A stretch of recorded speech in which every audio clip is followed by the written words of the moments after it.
From the earliest moments when human beings gathered around fire, we have known its double nature. It warms the flesh and cooks the food, yet it also devours without mercy. Among all the ways fire can interact with the body, none carries a heavier symbolic weight than the act of burning a person alive. It is a death that is both intensely physical, a brutal assault on the nerves and the lungs, and profoundly metaphysical. To be consumed by flame is not merely to die. In the eyes of many cultures across millennia, it is to be erased, purified, punished, or even, in certain solemn and terrible definitions, honored. This is not a history of accidental fires or tragic building collapses. It is a history of the deliberate application of the flame to the living human form. It is a journey that begins not in the medieval dungeons of Europe, as many might assume, but in the cradle of civilization itself, where the first written laws decreed that certain transgressions were so severe that only the furnace or the torch could settle the score.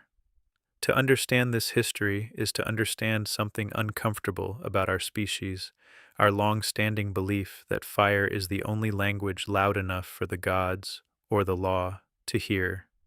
The earliest evidence we have for burning as a judicial or ritual death does not come from the West, but from the ancient Near East, from the law codes of kings who ruled the land between the Tigris and Euphrates rivers nearly 4,000 years ago.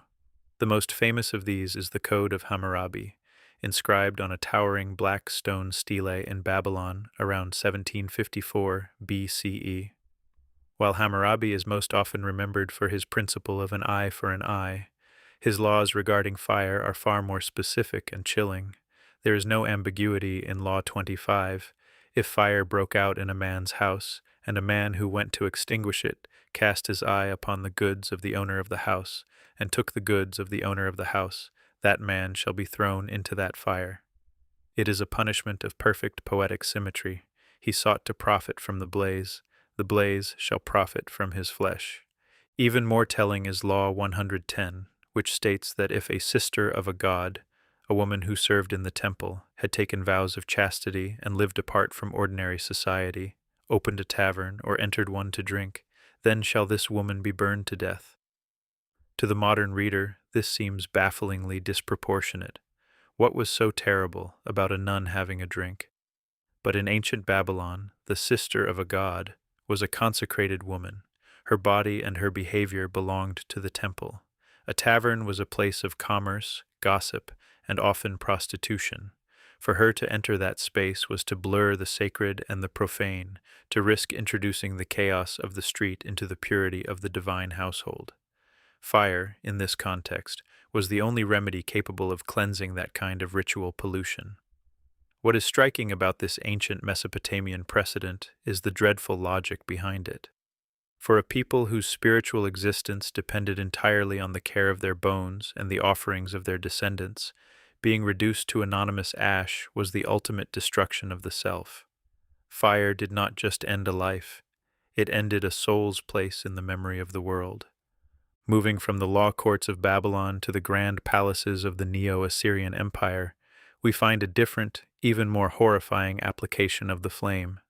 Here, burning alive became a spectacle of state terror, a tool used to cement the power of kings with names that still echo with brutality. Ashurnasirpal II, who reigned from 883 to 859 BCE, and his successors.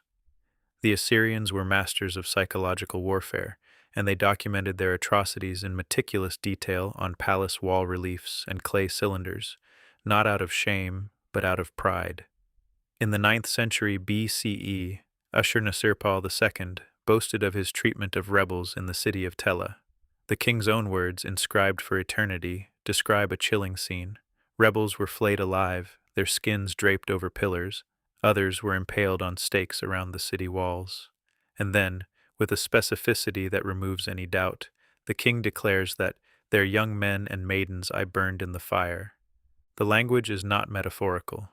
The Assyrian royal inscriptions describe a punishment that was deliberately cruel and spectacular, reserved for those who dared defy the empire's claim to universal rule. The psychological impact on neighboring cities and vassal states was the entire point. News of what happened at Tela, the towers of skulls outside the gates, the smell of burning flesh spread faster than any army. It was a calculated message: submit, or face a fate worse than death, a fate that would erase your children from existence. For the Assyrian monarch, burning the enemy was a demonstration that the king wielded the power of the sun, god Shamash, the divine judge who saw all things, and whose heat could either nourish the crops or scorch the earth barren. It was an annihilating force that left no corpse to bury, no grave to honor, no ancestor to remember. When Sennacherib sacked Babylon in 689 BCE, he did not just conquer it. He attempted to remove it from the face of the earth by flooding the land and burning the city, a deliberate act of erasure that sought to unmake a civilization through water and flame. The ancient world of the Mediterranean, so often romanticized for its philosophy and marble columns, was no stranger to this terror. The Greeks reserved a particular form of burning for one of the worst crimes imaginable: patricide, the murder of a father. The logic was rooted in the elemental nature of the crime. The murderer had violated the sacred bond of blood and home. Therefore, the criminal must be removed from the earth, the air, and the water, all the elements they had polluted. While the more famous punishment involved being sewn into a leather sack with wild animals and thrown into the sea, there is evidence that in certain pre-classical periods the penalty was fire. The principle was the same. The polluted body could not be allowed to remain in contact with the pure elements that sustain the living. Perhaps the most famous and most debated example of burning in Greek history is the fate of Croesus, the wealthy king of Lydia. In the 6th century BCE, Croesus was defeated by Cyrus the Great of Persia. The historian Herodotus tells us that Cyrus ordered Croesus to be placed upon a great pyre and burned alive as a trophy of war. As the flames began to rise, Croesus cried out the name of the Athenian sage Solon, lamenting that no man can be called happy until he is dead. Cyrus, hearing this wisdom and fearing divine retribution for excessive pride, ordered the flames extinguished. According to Herodotus, the god Apollo sent a sudden rainstorm to douse the fire, saving Croesus and turning him into a royal advisor. Whether true or not, the story illustrates the pervasive understanding of the era. To burn a king was to test the gods themselves. Fire was a threshold between the mortal and the immortal, and stepping into it was an act of profound cosmic significance.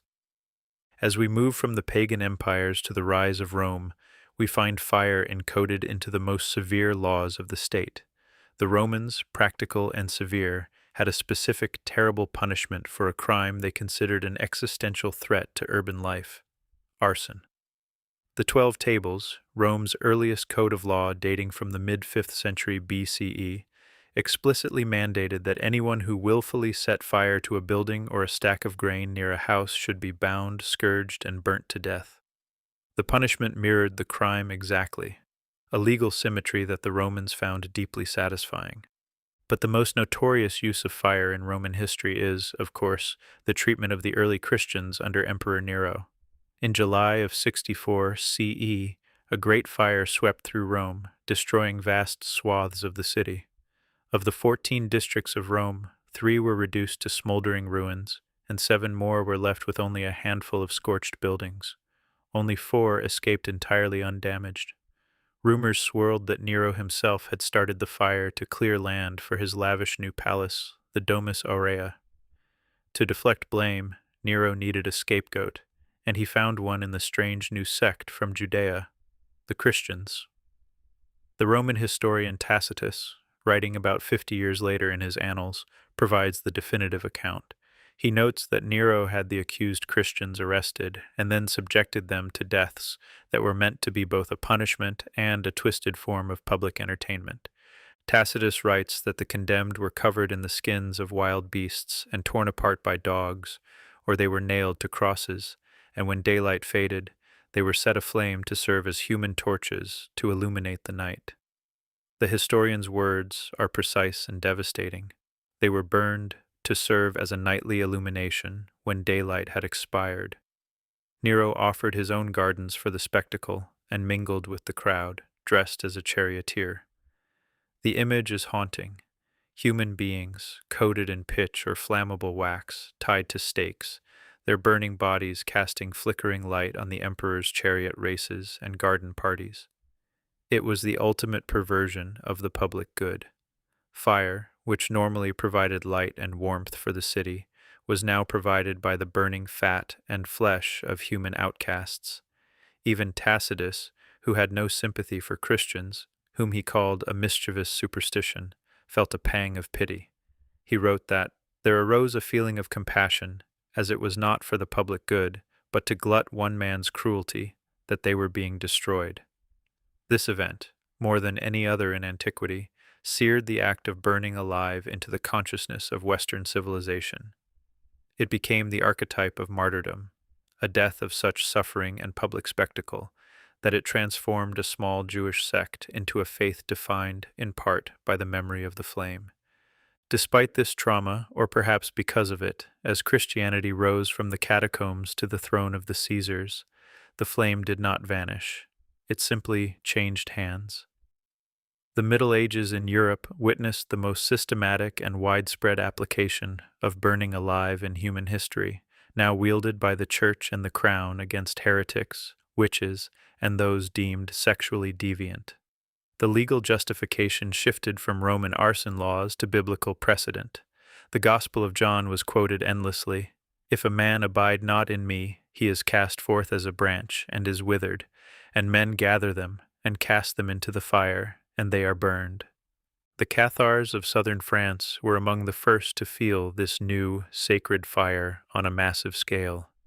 In the early 13th century, the Catholic Church launched the Albigensian Crusade against these dualist Christians who rejected the authority of Rome and believed in a world divided between a good God of spirit and an evil God of matter. At the siege of Béziers in 1209, the papal legate Arnaud Amalric was famously asked how to distinguish the Catholic faithful from the Cathar heretics inside the city walls. His reply, according to chroniclers, was chilling in its simplicity: "Kill them all. God will know his own." While most of the 20,000 inhabitants were put to the sword, hundreds who had taken refuge in the Church of Mary Magdalene were burned alive when the Crusaders set the building ablaze around them. The stone walls that had promised sanctuary became the walls of an oven. 35 years later, at the mountain fortress of Montségur, over 200 Cathar perfecti, men and women who had taken the highest vows of their faith, walked calmly down the mountainside and into a massive, prepared pyre, singing hymns as the flames consumed them. They had been given the choice to renounce their faith and live. They chose the fire. It was a mass burning of such scale and quiet dignity that it shamed the executioners and cemented the legend of Cathar defiance. However, the true engine of the medieval pyre was the Inquisition. While the popular image is of the Spanish Inquisition, the practice of burning relapsed heretics was established much earlier, across Europe. The medieval mind was obsessed with the idea of contagion. Heresy was not seen as a simple difference of opinion. It was a virus of the soul that could infect the entire community and bring down the wrath of God in the form of plague, famine, or military defeat. The only cure for a soul that had accepted the faith, then rejected it, a relapsed heretic, was the purifying fire. Importantly, the Church itself did not technically execute anyone. Canon law forbade the clergy from shedding blood. Therefore, the inquisitors would relax the condemned prisoner to the secular arm, the local government or sheriff. The Church would piously recommend that the punishment be without the shedding of blood, which was the precise legal formula for death by fire.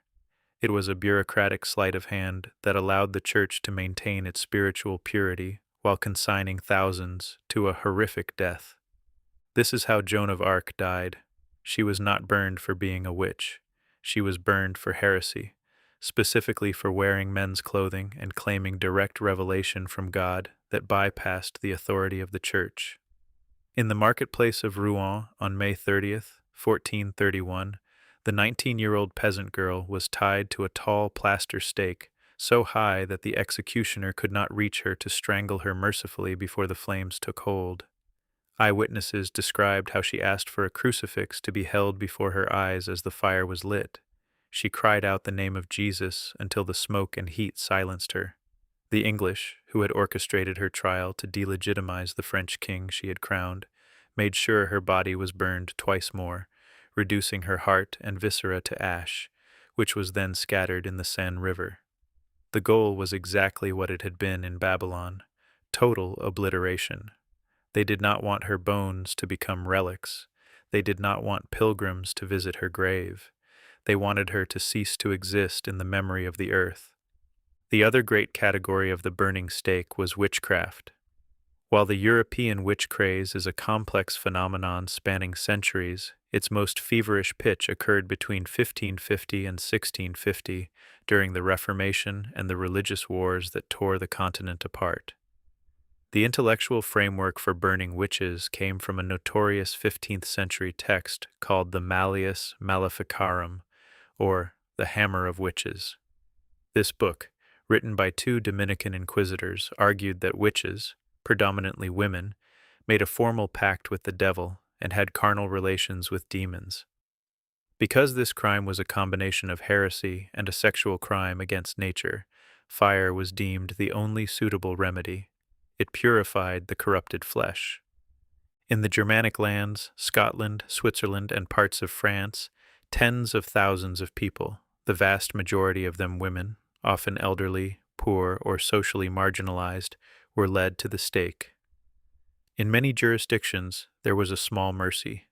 A bag of gunpowder might be hung around the neck of the condemned to explode and hasten death, or the executioner might secretly strangle the victim with a cord before the flames caught.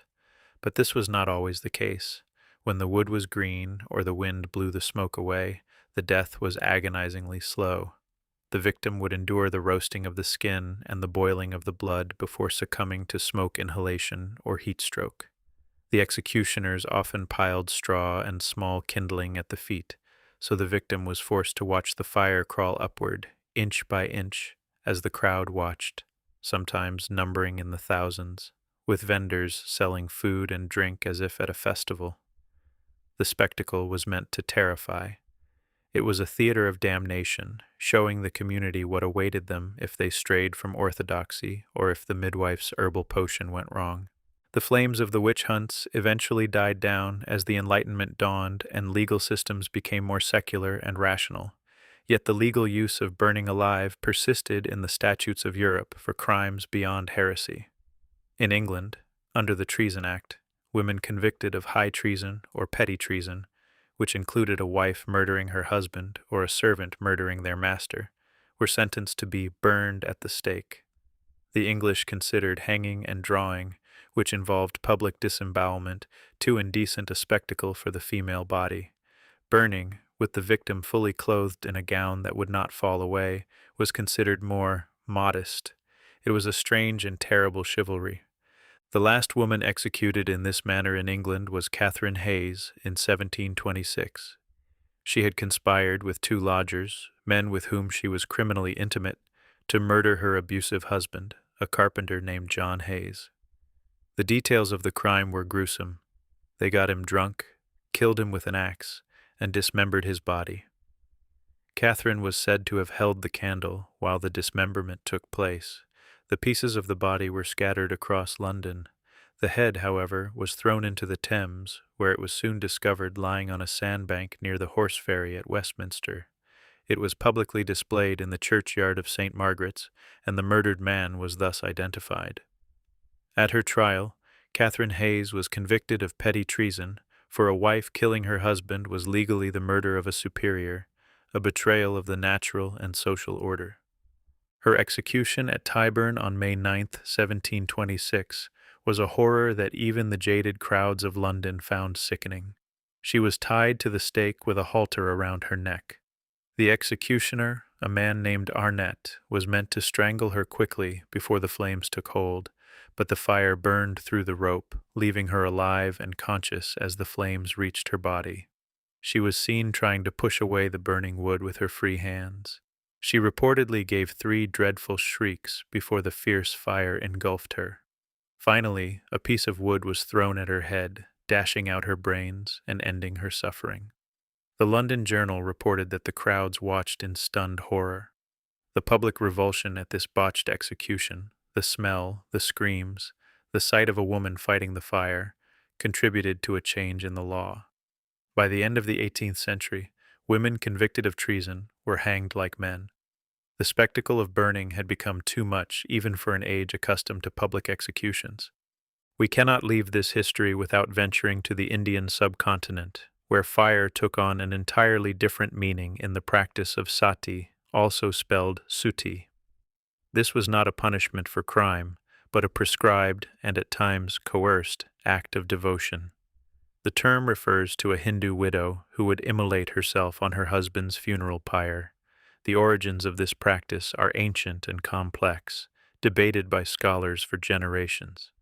Some scholars have pointed to possible Indo-European roots for the custom of widow sacrifice, citing archaeological evidence from the Andronovo cultures of the Asiatic steppes, which flourished between 1800 and 1400 BCE, where double burials involving the co-cremation of a man and a woman have been found. The Greek historian Herodotus, writing in the 5th century BCE, described a similar custom among the Thracian tribes. When a man died, there was great rivalry among his wives and eager contention among their friends to prove which wife was best loved by her husband. The woman to whom the honor was adjudged would be praised by all, then slain over the tomb by her nearest of kin and buried with her husband. The rest of the wives, Herodotus notes, took this sorely to heart, deeming themselves deeply dishonored. The 1st century Roman historian Tacitus wrote of a Germanic tribe called the Veneti, among whom the wife refused to survive her husband, but killed herself in order to be burnt on the same funeral pyre with him. The 10th century Arab historian al-Masudi, in his work Meadows of Gold and Mines of Gems, described Slav and Russian pagans burning widows alive, noting that this custom prevails in India, where, however, the wife is only burnt with her husband when she consents herself. For centuries in India, sati was seen by many as the ultimate act of wifely fidelity, transforming the woman into a goddess, a sati mata, whose blessing would protect the family for 7 generations. The burning was not meant to be torture. It was meant to be a transcendent, almost painless, leap into deification. The widow, dressed in her wedding finery, would sit with her husband's head in her lap as the logs were piled high around them. Yet the reality was often far from the serene paintings and devotional poetry. Many accounts, particularly from British colonial officers and Indian reformers in the 18th and 19th centuries, describe women being drugged with opium to keep them compliant, held down with long bamboo poles when they tried to flee the heat, or dragged back onto the pyre by relatives when instinct overcame devotion. The roar of drums and the blare of conch shells were often used to drown out the screams. The British East India Company, despite its policy of non-interference in local religious customs, eventually banned the practice in 1829 after a long and courageous campaign by Indian reformers, most notably Raja Ram Mohan Roy. But the memory of those pyres lining the banks of the Ganges at sacred cities like Varanasi reminds us that not all burnings were about hate or law. Some were about a terrifying, sublime love that believed the only way forward was through the flame. And so, the story continues, though its form has changed. The 20th and 21st centuries have seen the flame retreat from the public square in most nations, replaced by the noose, the needle, or the electric chair in civilized codes of law. Yet, the act of burning alive has not vanished. It has simply become informal, a weapon of the mob and the war zone. Lynchings in the American South in the late 19th and early 20th centuries often culminated in what was called, I hate to say it, a Negro barbecue, where victims were tortured with hot irons and then set ablaze while white families watched and collected souvenirs of charred bone. In more recent decades, we have seen the horror of immolation used as a weapon of terror by non-state actors, cages set alight in war zones, captured prisoners burned before cameras, and we have seen it used as the ultimate form of protest, from the Buddhist monks of Vietnam, who sat in silent meditation as the flames consumed them in 1963, to the desperate, lonely self-immolations in the public squares of the Arab Spring and the climate protests of our own era. In these acts of protest, the victim reclaims the flame. They are not the passive fuel of the state or the mob, they are the spark. They use the ancient horror of fire to illuminate a modern injustice. From the clay tablets of Babylon to the asphalt streets of the 21st century, the history of being burned alive is a mirror held up to the human condition. It shows us our capacity for legalistic cruelty, our fear of the other, and our strange, persistent belief that fire, the first tool we ever mastered, the element that separated us from the beasts, can still settle the debts of the soul. It is a history of ash and smoke, of screams and silence. But in its embers, if we look closely, we might still see a glimmer of who we have been, and, with any luck, who we must never be again. We've reached the end. Thank you for listening all the way through. This was The History of Being Burned Alive, brought to you by Steve Buttercup III. If this was worth your time, a like and a subscribe go a long way. And if you have thoughts on the story, or if something stood out, let me know in the comments. I've begun growing a library of more audiobooks like this to be released on Spotify over the next few months. You can listen there for free if you're a Spotify Premium member. Otherwise, the paid support is appreciated but not needed. Thank you for listening.